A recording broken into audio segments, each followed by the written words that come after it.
Baiklah, perkenalkan, nama saya Raihan Dharma Putra dengan NPM 201014282803 dengan Fakultas Keguruan dan Ilmu Pendidikan Bahasa Inggris Universitas Muhammadiyah Marabungu. Baiklah, di sini saya akan menjelaskan terkait dengan kurikulum Merdeka Belajar.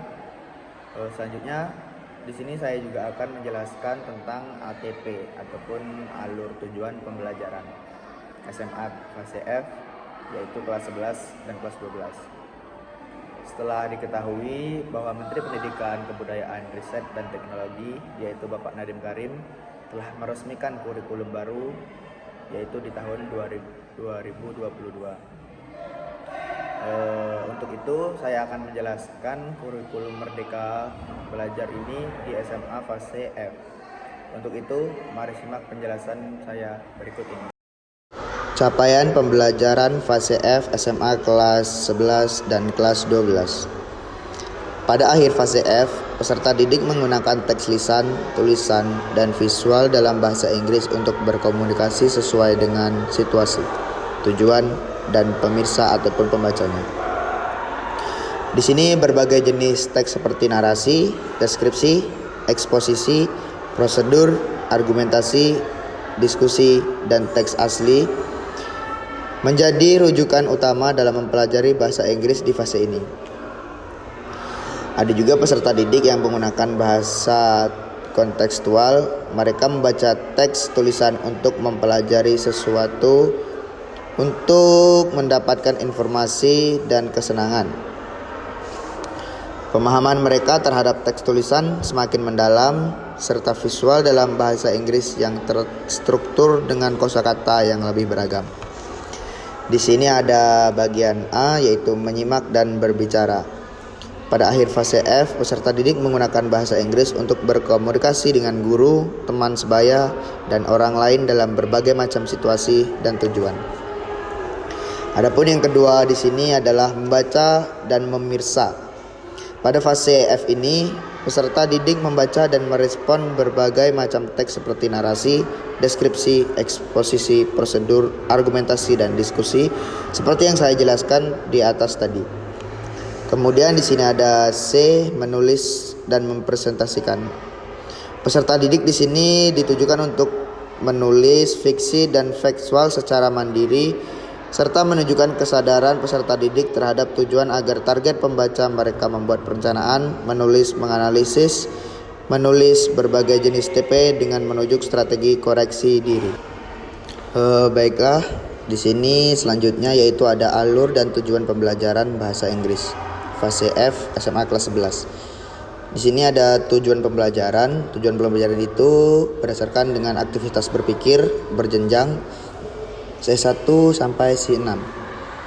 Dengan yang pertama yaitu menyimak dan berbicara, kedua membaca dan memirsa, yang ketiga yaitu menulis dan presentasi. Yang kedua yaitu tujuan pembelajaran. Di sini ada penilaian tes formatif. Dan untuk selanjutnya yaitu tujuan pembelajaran itu ada 3. Yang pertama itu aktivitas berpikir jenjang dengan menyimak dan berbicara, membaca dan memirsa, serta menulis dan presentasi. Di sini ada penilaiannya, ada penilaian 1, penilaian 2, dan penilaian 3. Untuk selanjutnya di sini ada tujuan pembelajaran. Di kolom pertama itu ada kelas dan sub keterampilan urutan aktivitas. Di kolom kedua ada menyimak dan berbicara, dan kolom ketiga ada alokasi waktu, serta di kolom keempat itu ada acuan kebahasaan. Untuk yang pertama yaitu untuk kelas 11 A8, yaitu mengaplikasikan dan menyimpulkan makna secara kontekstual, fungsi sosial, struktur teks, dan unsur kebahasaan, serta merancang teks interaksi. Harapan dan rencana di sini secara kritis, kreatif, dan santun terkait topik fenomena alam dan sosial. Yang kedua yaitu di kelas 11A9, mengaplikasikan dan menyimpulkan makna secara kontekstual, fungsi sosial, struktur teks, unsur kebahasaan, serta merancang teks interaksi dan simpati serta apresiasi. Yang ketiga yaitu di kelas 11 A10. Di sini kita ditunjuk untuk menganalisa dan menyimpulkan secara kontekstual fungsi sosial, struktur teks dan unsur kebahasaan serta teks lisan yang berbentuk laporan. Di sini kita harus menulisnya secara kritis, kreatif dan santun terkait topik fenomena alam dan sosial dengan tingkat kelancaran dan ketepatan yang optimal. Di sini ada beberapa topik, ada pemilihan di acuan kebahasaan ini ada dua pilihan, yaitu topik dan fungsi. Untuk topik itu berbagai macam dan juga fungsi. Selanjutnya di sini ada kelas 11 A11, yaitu menganalisis serta menyimpulkan makna secara kontekstual fungsi sosial ataupun unsur kebahasaannya, yaitu yang berbentuk eksplanasi ataupun dalam bahasa Inggrisnya yang disebut explanation dengan kritis, kreatif, dan santun. Untuk selanjutnya yaitu membaca dan memirsa, itu di kelas 11 B6 kita ditunjuk untuk menganalisis, menyimpulkan makna, dan mengevaluasi fungsi sosial, struktur teks, dan unsur kebahasaan, serta teks tulis yang berbentuk surat formal dan informal. Dan yang selanjutnya yaitu di kelas 11 B7, kita ditunjuk untuk menganalisis, menyimpulkan makna, dan mengevaluasi fungsi sosial, struktur teks, dan unsur kebahasaan yang berbentuk caption dan proverb secara kritis.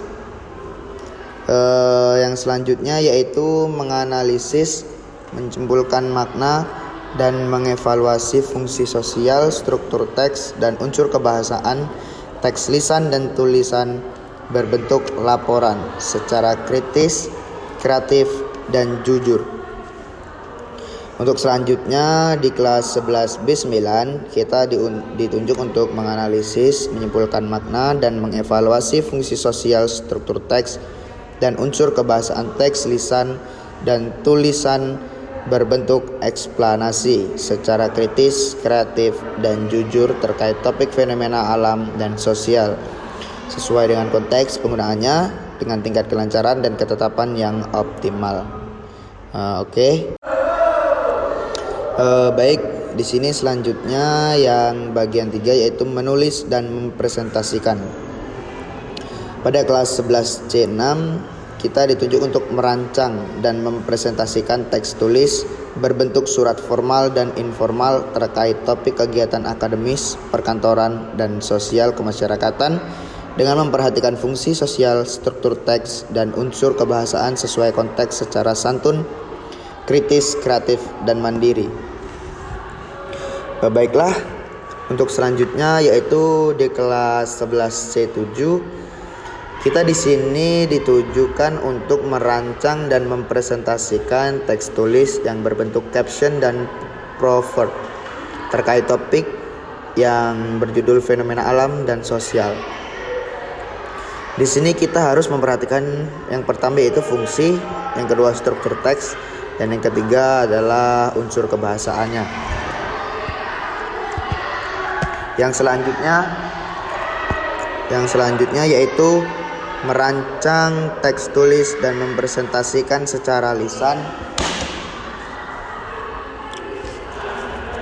teks berbentuk laporan terkait topik manusia, flora, dan fauna dengan memperhatikan fungsi sosial.